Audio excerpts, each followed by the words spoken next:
તો નવસારીમાં લંપી વાયરસનો કહેર જોવા મળી રહ્યો છે। બીજી તરફ ગૌશાળામાં 4 ગૌવંશમાં લંપી વાયરસના લક્ષણો જોવા મળતા પશુપાલન વિભાગ દોડતું થયું। શહેરના શાંતાદેવી અને જલાલપુર વિસ્તારમાં 4 ગાયમાં લંપી વાયરસના લક્ષણો દેખાયા।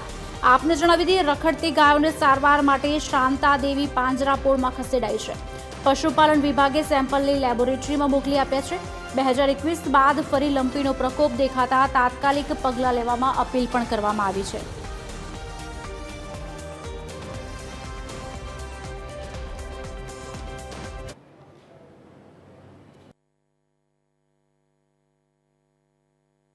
શાળામાં 4 પશુઓને લંપી વાયરસના શંકાસ્પદ લંપી વાયરસના લક્ષણો દેખાયેલ છે। આ બાબતની પશુપાલન ખાતાને જાણ થતાં પશુપાલન ખાતાની ટીમ ત્યાં પહોંચી ગઈ હતી અને જે તે પશુઓની સારવાર કરવામાં આવેલ છે અને પશુઓમાંથી બ્લડના સેમ્પલ, સ્કિનના અને નઝલ સ્વેબના સેમ્પલ લેવામાં આવેલા હતા। આ સેમ્પલ અમદાવાદ ખાતે મોકલવામાં આવશે। 4 પશુ પૈકીના 3 પશુઓ એકદમ રિકવરી સ્ટેજમાં હતા અને એક પશુ થોડું ગંભીર પ્રકારનું લાગતું હતું, પરંતુ આજરોજ ફરી એ ગૌશાળાની મુલાકાત લેતા 4 પશુ રિકવરી સ્ટેજમાં હાલ જોવા મળેલ છે।